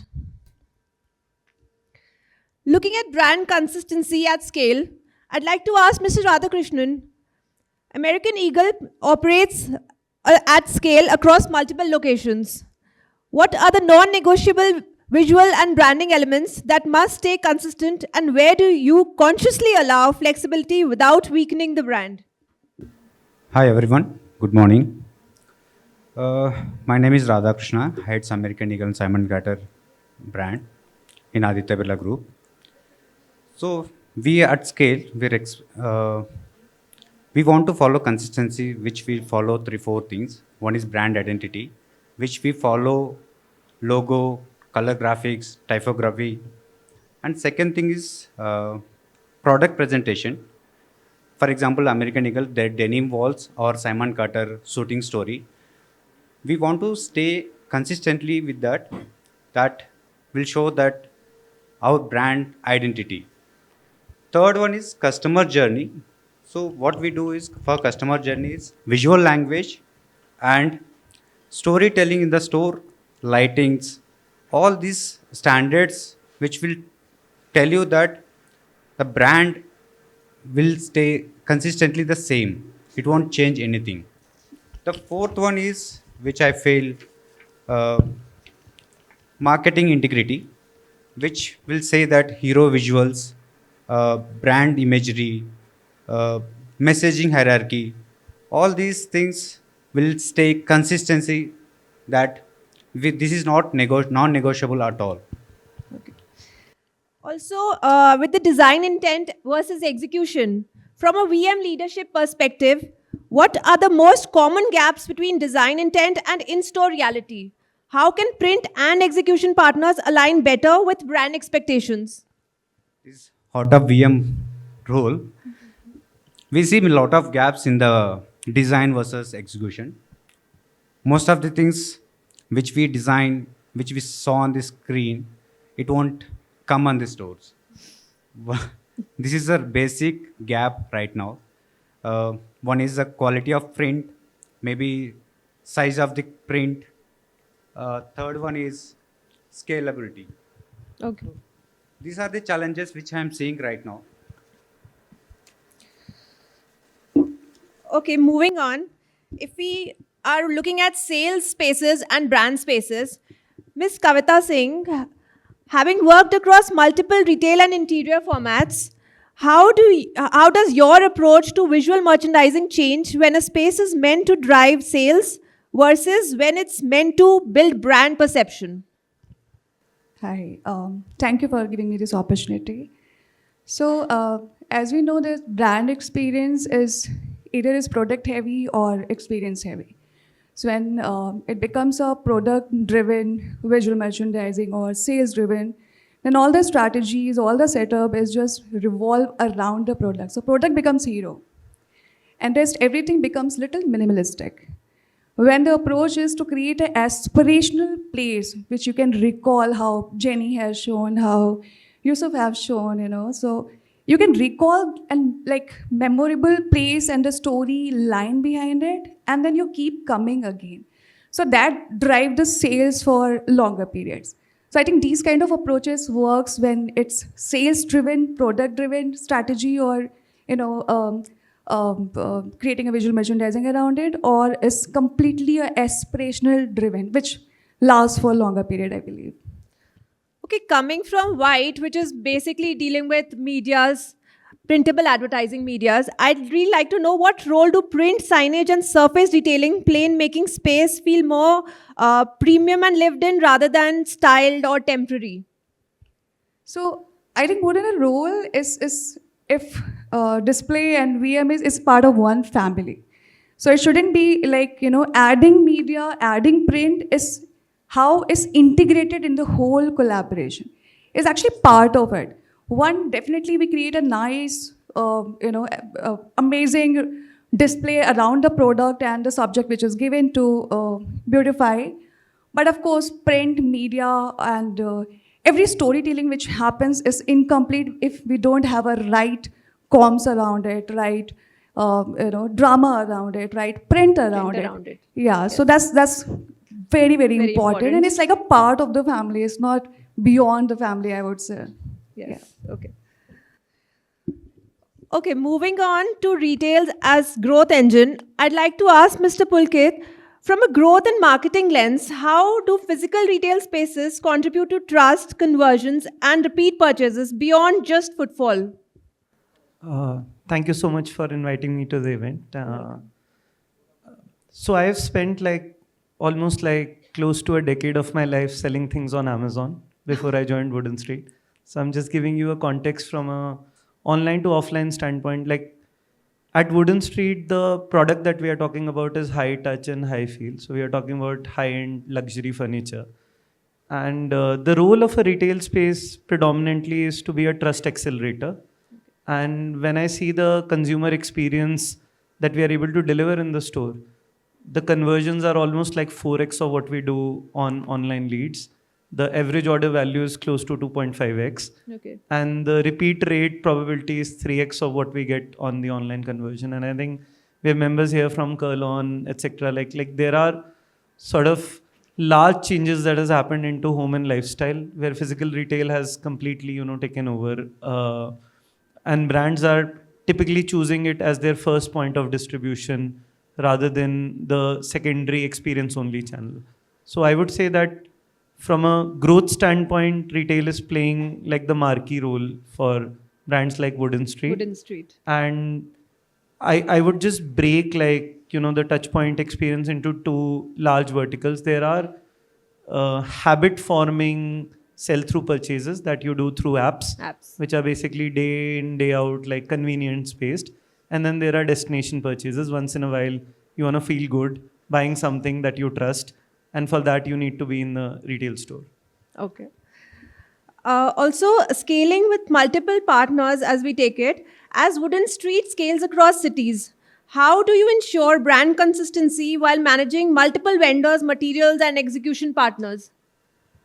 So I think there is no denying the fact that when you scale, the cracks of brand consistency shows up, especially when you're scaling in different parts of the journey. Speaking from the lens of a startup, every time that you are scaling, you have different line of sight to the funds and your liquidity. So you choose different level of glamour while scaling up, and thereby sometimes what you've done in 3 years ago looks very outdated compared to what you're trying to do now.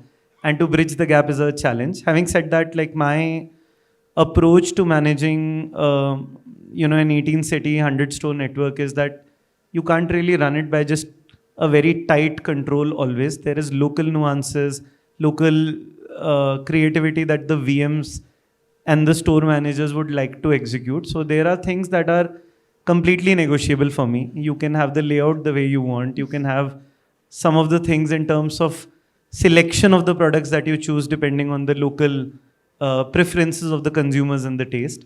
But the non-negotiable is you have to talk about material quality because that's the core of the brand. Yes. You have to talk about the trust to the consumer and the policy framework without any dilution, without any, self-made narrative about what you promise to the consumer. You have to be very clean, very true. Let's say a promise date of a product, when it will come to this to the house of the consumer, when the installation would happen. Don't oversell and don't make the sale happen and lose the customer. So trust is the second pillar. And third is that Wooden Street is a homegrown brand. It's an India first, Udaipur based, very, very warm and friendly kind of a brand. So that experience and the emotion is the one thing that should be consistent to the customer when they go out. Apart from that, there is a lot that people can do on their own, right? With regards to the layouts, etc. And that I think is also the beauty of running a large brand where each store manager is a CEO in itself. Okay, then managing emotions and no fake promises. Wooden Street is anyways doing very nice. So moving on with vendors and brand partnerships to Mr. Prashant Deshpande. Where do you most often see execution partners unintentionally diluting brand value? And what mindset shift is needed to move from vendor to brand partner? Thank you for having me here. Before I discuss on that particular question, just to give a perspective, spent solid 2 decades in the retail space. I worked with Carlon, Spencer's, Coffee Day, all the Future Group retail formats, and must have done overseen more than 15 to 16,000 retail store branding, signages. Ask me, all digital, all formats, one. So the reason why I had to say this is it's very, very relevant to the question what has been asked. The dilution happens first. Before even I ask, before even I answer that, there's one more a small piece of information I would like to share. Most of the clients, I was almost like a 20 years in the client side. I've just started my own business consulting now. Most of the solutions what people, the business owners, the creators are setting here, out of this, don't get me offended, out of that 60% clients don't even know the technology, don't even know the solutions. There is a way to connect with a client, the decision makers. And coming to the question, how the partners get dilution in terms of the brand experience is partners work with a client's brief. It's very, very strong brief. The weaken is in the execution part. How do they dilute? No intent, without any intention. The brief was very clear. The format, the color, palettes, everything was given. But the execution, they look from the perspective of my capability, my rate, whatever the execution cost. Can I do 25 signages in 8 hours across in Bangalore city? So the focus is more on the execution, but not on the quality. Even if there is a quality, the lack of the brand perception. Like all my fellow gentlemen mentioned about the experience.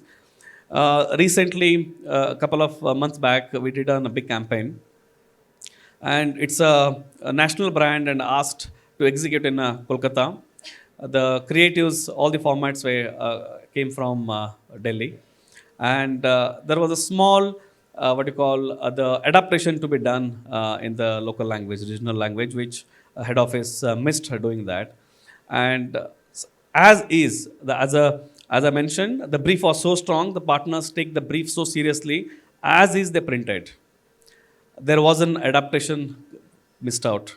And the execution happened on around 8 a.m. in the morning, 10 o'clock was the store launch, and the celebrity is there. So the dilution happens at the execution, though it's not intentionally, but the experience is missing. What the brand perception, partners should also get into the brand, the brand ethos, the perception of the brand. If they get into this, the dilution percentage will get into a single digit. Okay.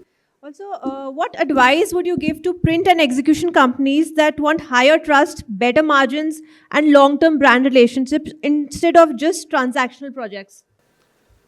Yeah, as I mentioned, there are a lot of technologies available, and there are a lot of innovations. All of you have done it to the great extent, be it in VM space, be it in print, technology, digital space, you have done a brilliant job.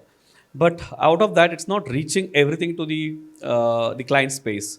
Why it is not reaching? Or you must have thought, I've sent my account director, he or she met the CMOs of the companies, yet they are not willing to take that. We are selling it as a partner, we are selling as a product, we are selling as a, this is what I can do it. But for that particular brand, can I make a solution? That's a big miss. I have a print, this is my machine, this is the great machine, I have it.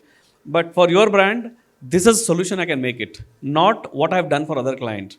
What I've done for a Kingfisher may not work for a Kalon, may not work for other brand. But what solution I can curate for you, how this particular technology, whether it's print or digital, can help your brand in execution, whether it's retail or a signage. So keeping that in mind, the simple, I would not say it's an advice, just a exchange of thought is involved in the brand than a transactional of cost, timeline. Don't be under pressure of execution timelines. Don't be under pressure of cost. Clients are willing to always, client trust me. Now I'm sitting on the other side of the table. Clients always have a additional buffer of a budget. Even if you exceed by 6-7%, it doesn't matter. so that always you can give a better solution and rather than taking a pressure on the cost timeline. That's my piece of suggestion. Thank you. Thank you for that.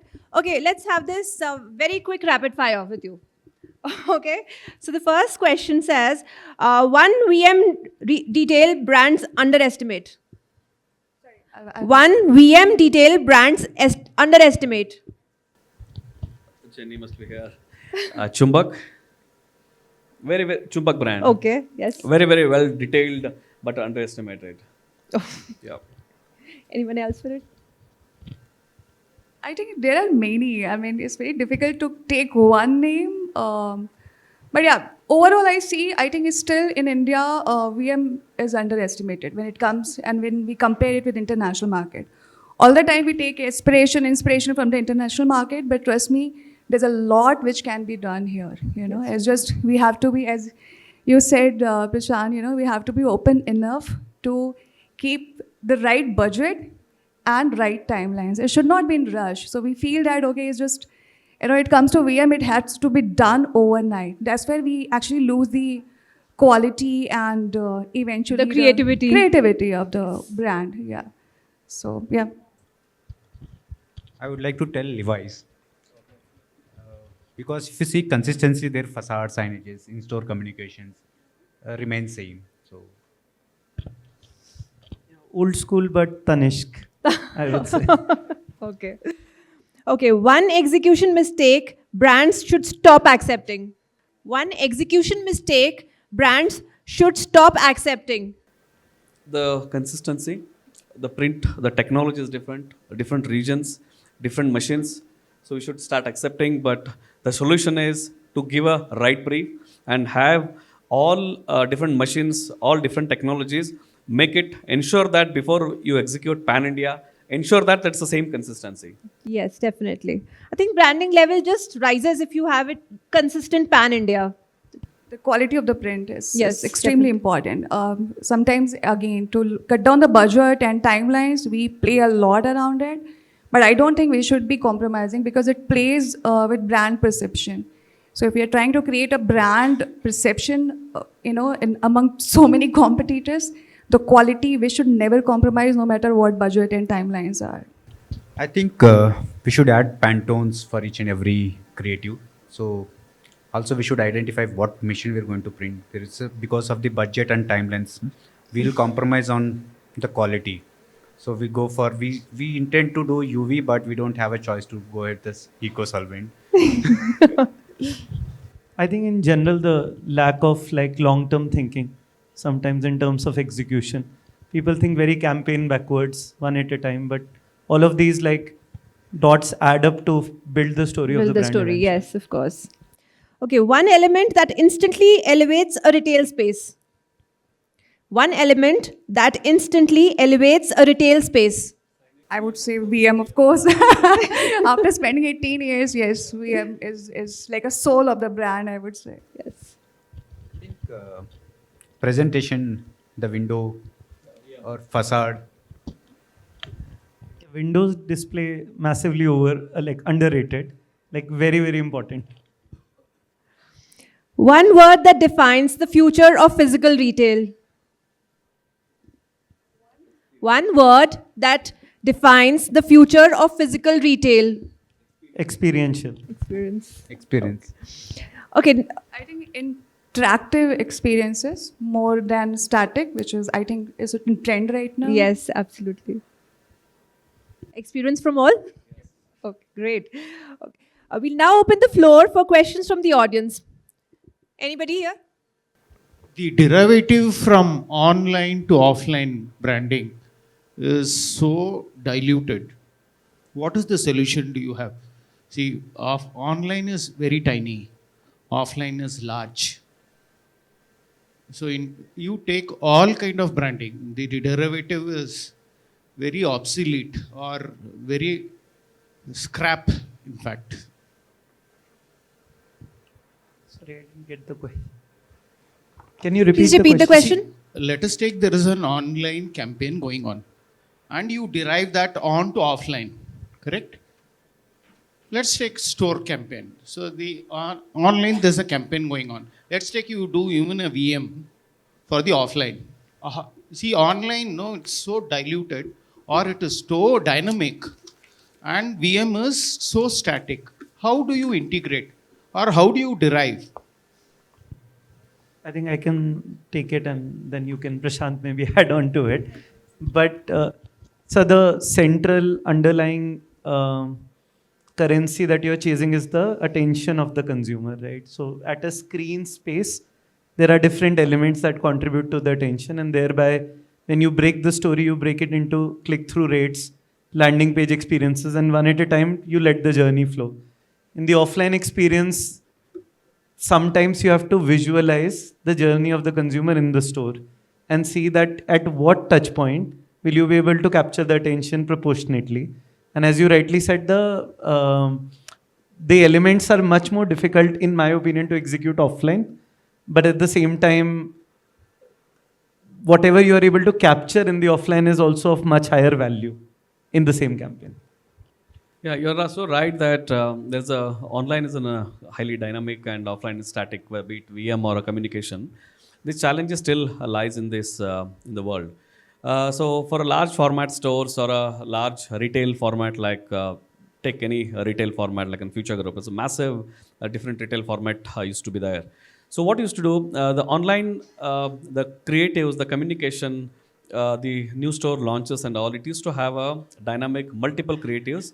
But however, when it comes to retail, when it comes to VM, there's a the key visuals.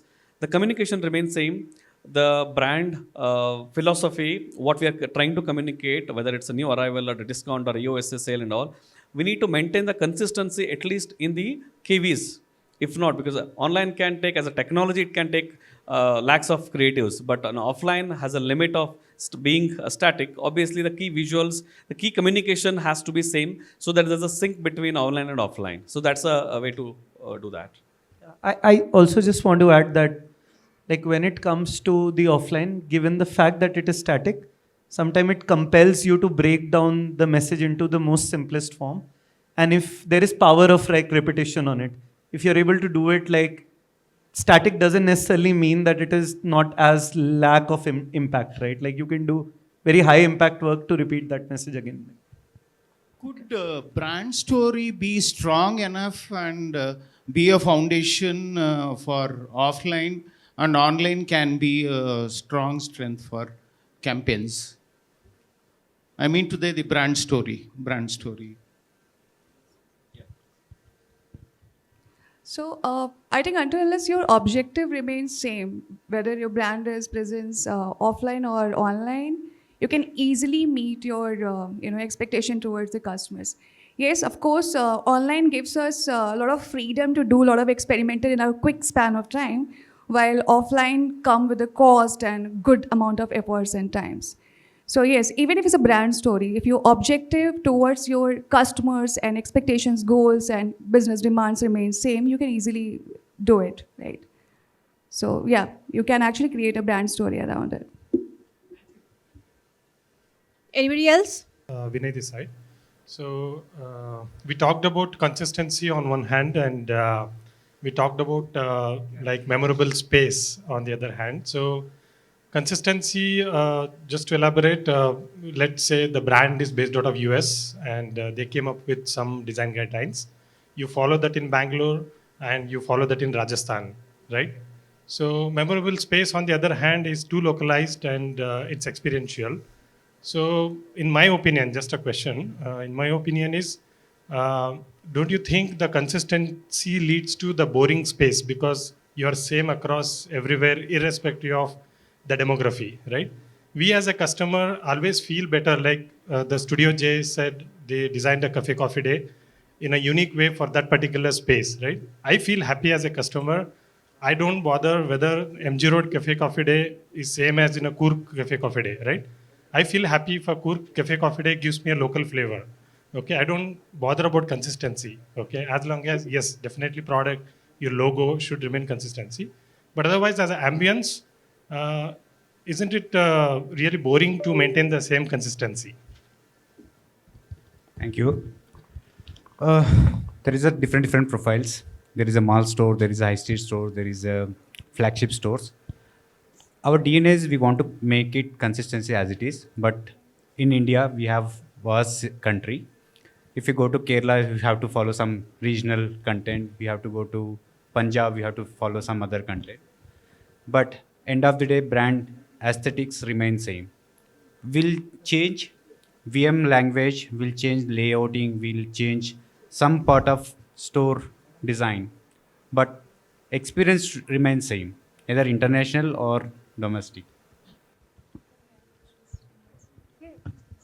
I'm saying like there are two circles to the brand story. There's an inner circle which is of values, what you stand for, what people expect coming into your website or your retail store. And then there is an outer circle. Outer circle can be commercial, it can be time-bound offers, it can be what's new, it can be a latest selection. But then there are underlying values, right? You enter, let's say, a Taj, and there are things you expect out of Taj. There'll always be like the local dishes that you will get, but there are some things that will remain purely Taj, right? If I have to answer that. Yeah, just to adding this, consistency here, I don't think it means to doing the same thing again and again, or doing the same thing across your stores and brand. That's something, okay, if you're a brand, you have to be present in such a manner that, people call you as a brand, right? Compared to local shop, kirana to a brand. But for example, your consistency of a brand is connecting with the customers or doing innovation, be it around experience or product or things that brand is actually doing. Let's say a lot of, social parameters connect. So whatever the key fundamental and the USP of the brand is, maintaining that consistency. So if the brand is very good, for example, we know, Louis Vuitton and all that, we know like these brands are known to bring a consistent innovation in terms of their window displays or the facade. We still kind of, take a high risk when we want to wrap up the entire facade, but they are not afraid. Like if you see a lot of street, they just wrap up the facade. But every time they come up with a new innovation. But the consistency is, yes, they come up with a new category of aspirational VM across the world, and the product, again, just one product, but very aspirational. So it depends, what the brand USP is, what their key is. Keep doing consistency in that fashion, in that manner. Anyone else? Yes, that gentleman there. Hi, thanks. That was lovely hearing all of you. My question is to Mr. Pulkit. I just want to know, how has Wooden Street evolved to engage customers in the current retail space? And what are the buying behaviors that you've seen which will probably drive a change in the strategy in terms of closure of sales? Has anything evolved? Because your industry is slightly different from what it would be for an apparel or a jewelry industry. I think when I talk of evolution, it is also linked to the cultural dynamism of India.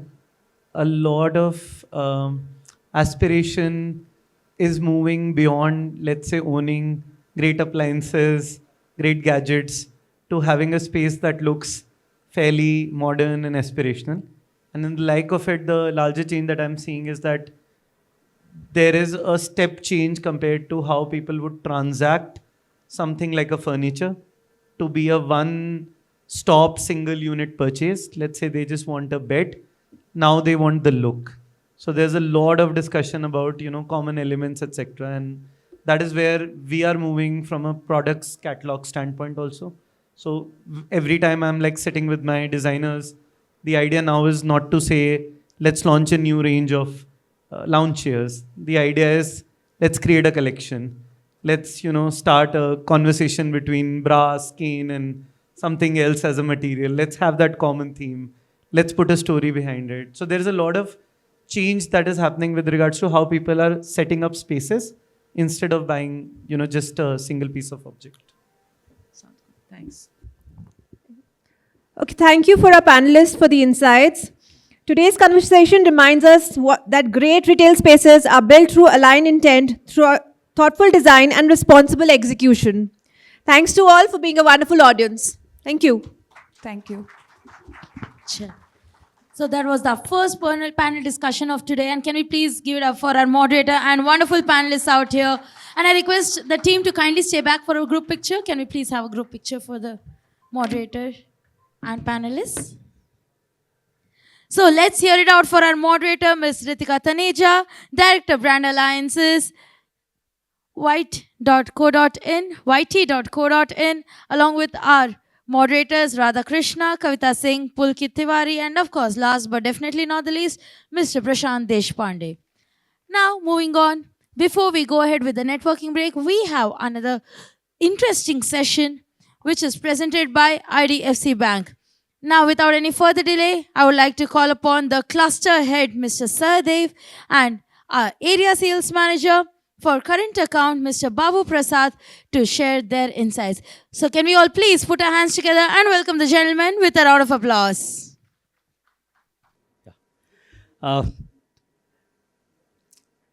Thank you for giving us an opportunity here to be a part of your meet. I would like to thank Ambika especially for giving us an opportunity as well. Sir, everybody here are business people, entrepreneurs, and they have been banking with someone or the other. They would have started their personal savings accounts or business accounts after they became entrepreneurs.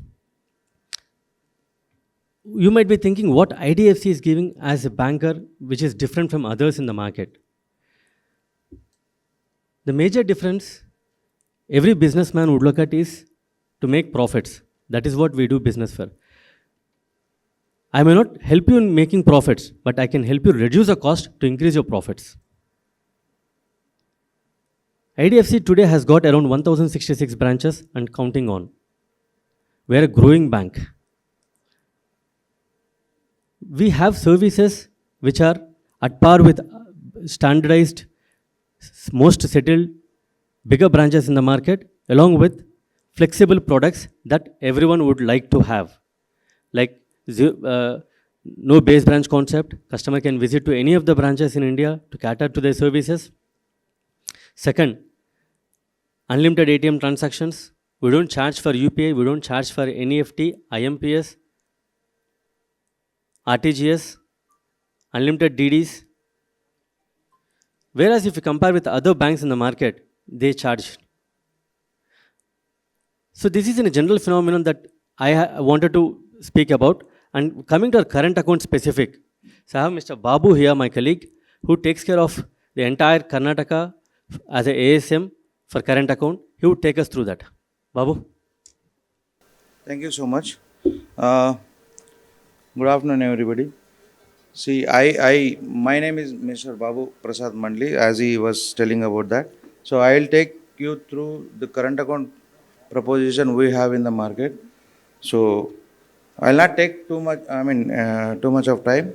I'll make it crisp and clear. So when it comes to current account, so these are all the USPs which we propose. So coming to cash deposit, it could be cash deposits. And as far as services across the, in current account concern, we offer 40 plus services in current account free of cost. That is one thing. And highlight is as of now we don't have any home branching concept where you are supposed to visit the branch which you have opened, where you have opened account. It's not like that. So you can reach out to any branch here. Any IDFC branch, you can have the services as your home branch. That is, and seamless bulk payments, instant money transfers like through it's SIM-binded device. So that is one thing.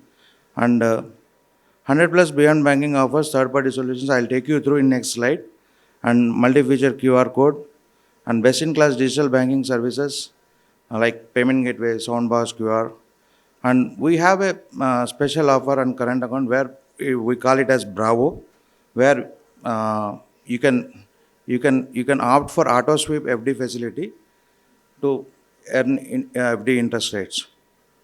So this is about Bravo. I have a point here. Sir, every bank gives us auto sweep in sweep out facility. The greatest benefit that you as a businessman that get from us banking with us using this Bravo facility is when you withdraw or a sweep out comes in or a fund from a fixed deposit comes to a current account, every bank charges pre-closure charges. We don't charge. Say for example, we consider the Bravo with 370 days. Whatever the rate is applicable for 370 days, we give it to you. Currently it is at 6.3. We have parked the funds, anything above 5 lakhs has moved into Bravo. Say for example, you have parked 10 lakhs, 5 lakhs is there in your current account, above 5 lakhs, the rest of the 5 lakhs is moved into Bravo.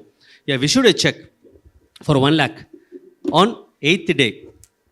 The rate of interest calculated for 7 days would be applicable for you for that 1 lakh and no pre-closure charges. So this is one great benefit that I can vouch from our end. So, as far as Bravo is concerned, you can choose the minimum amount has to be 5 lakhs for auto sweep. Earlier it was 2 lakhs, it has been increased to 5 lakhs now. Now, earn interest about around 6.3% per annum on FD. It is on pro rata basis. Balance above set threshold moves into FD on daily basis in multiples of 1,000. So, this is one thing. And FD will break only when current account balance goes below 5 lakhs. Either it could be 5 lakhs or the threshold which you have opted for. That you can choose your threshold also. It is not mandatory. You can do only 5 lakhs. So you depending upon your business transactions and daily requirements and in current account, so you can fix your own threshold, and beyond that it will be moved to FD. So that is one feature, and FD breakage will not attract any penalty or withdrawal charges. So this is what about Bravo. Coming to, these are all the charges which we offer free of cost in current account. So you can go through this. As we were referring to, so we don't charge an IMPS, NEFT, RTGS. We also provide UPR QR code standee at free of cost, while others in the market charge you. That might be little, but when you collate all this cost or for the services that you wanted to make your business smoother, it is really a higher one. But when you look at here, it is like hassle-free, just hassle-free. And as far as customization is concerned, we offer around 3 variants in current account. We call them like platinum, gold, and silver plus accounts. The categorization depending upon the threshold maintained in current account. So platinum comes with 2 lakhs of AMB requirement, and gold we offer it at 50K, and silver plus 25,000 rupees. I am saying it is AMB. So average maintain balance, but it can be zero also sometimes, but you have to maintain average. As you know, you might be knowing this. What about AMB? So coming to beyond banking, so this is one important slide which we will proudly touch upon. We are focusing more on startup fraternity. These are some various benefits where our customers can get benefited in partnering. Babu? Yeah, as far as startup customers are concerned, these are all the benefits where they can take an advantage of these collaborations we have with these companies. Let it be startup, retailer, e-commerce, importer, exporter, trader, okay, manufacturers, service industry, all segments. Okay, so this is the categorization where we have collaborations with these companies where our customers can take an advantage. If they want to use their services, they can have.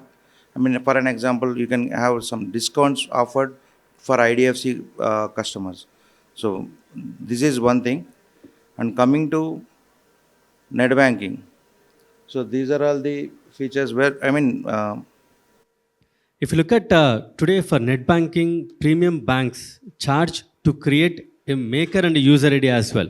If you have a clerk or an accountant who is a maker for your transactions, when you want to change that particular maker, you have to give physical request, pay fee, pay AMC as well, annual maintenance cost for each ID, but we don't charge. And our process is paperless. If you want that maker to be changed, say for example, the employee has not come to office or he has resigned, you want a new employee to be made as a maker, you can do it by yourself through your mobile on the go. It is such tech-savvy product that we have. So, as I was speaking about startup, we have these are the main customized features available in startup account and dynamic professional accounts. So, NMC waivers for 3 years, non-maintenance charges. Okay, that is one thing. For startups, I am saying. So free check leaves, DD issuance, outward check return, free up to almost 10 instances per month, and this is the Visa Business Signature debit card. So this is one thing, and cash deposit limit would be 30 lakhs per month. This is for startups. When it comes to dynamic professionals, so we offer it for, like for example, doctors, lawyers, CACS and CMA, architects and all. So the same applies, no minimum balance requirement, free 250 checks leaves per month and free DD issuance and up to 8 DDs. I mean, these are all the features, and again, Visa Business Signature debit card, free 15 transactions at any Visa ATM with daily ATM withdrawal limit of 2 lakhs and POS would be 4 lakhs. So cash deposit limit would be 10 times of AMB which they maintain in our current account. So we have three. I have told you that we have 3 variants of current accounts. In that, there are some customizations to those who are into import and export. We call it as WBA account. So we have 2 variants there, which are platinum and gold. So WBA platinum account, this is the Sada, you can see there. Cash deposit would be 15 times of AMB which is maintained, and 10 plus trade forex services free, and again debit card and as access suite for 10 trade finance products. And it is about gold, again 12 times of AMB maintained. Okay? And remaining features will be same. And as far as AMB is concerned, either, I mean, for example, if it is platinum account, if it is a normal current account also, you need to maintain around 2 lakhs of AMB. And here you can have an option by having a throughput of USD $50,000. I mean, Bravo facility is also available in these accounts.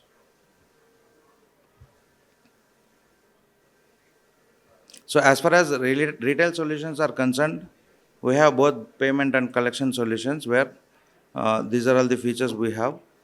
Coming to payment solutions, one is bulk upload, and second is payment gateway, and we have virtual accounts also where you can have access in that. And benefit of we have cash pickup facilities, CMS solutions also. So that is coming to collections, UPI based solutions are like QR, Soundbox, POS and all. Okay. IMPS, bill payment system, everything. And these are all the other customized accounts where we will open RERA, escrow, EFC and no-lien accounts. I mean, no-lien accounts comes where people into startup, they might be getting some funds from government, sanction funds.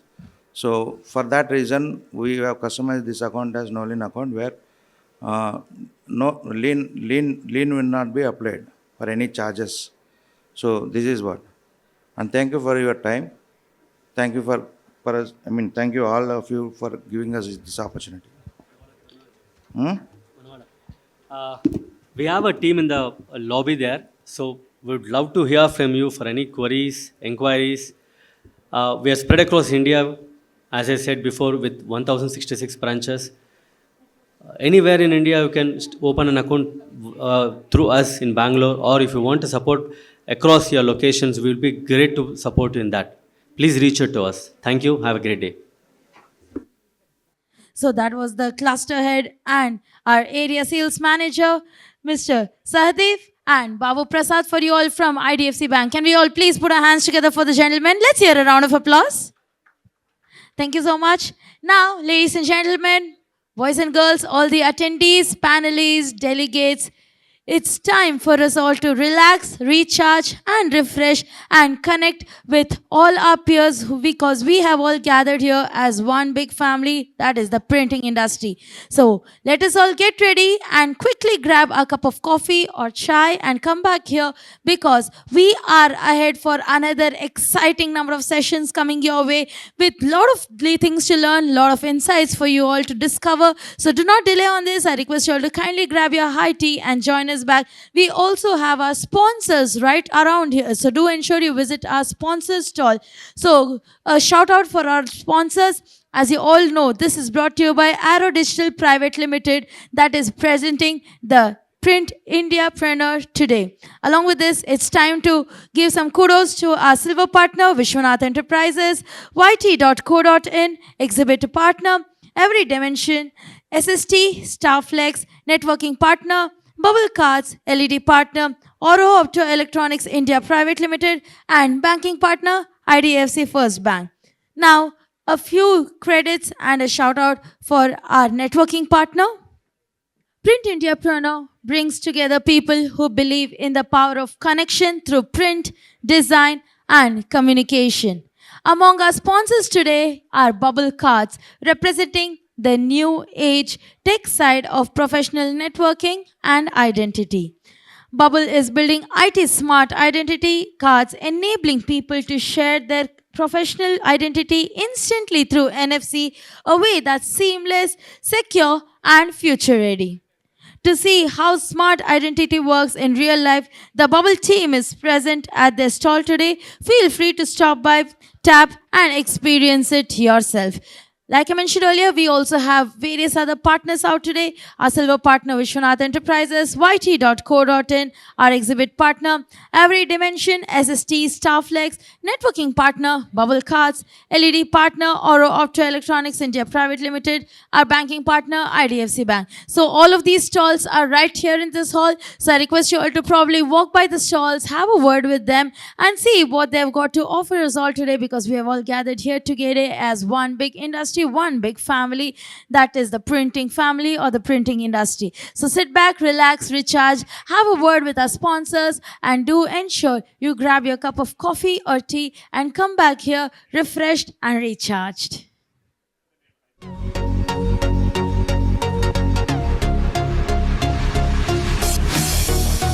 Keep the conference run smoothly.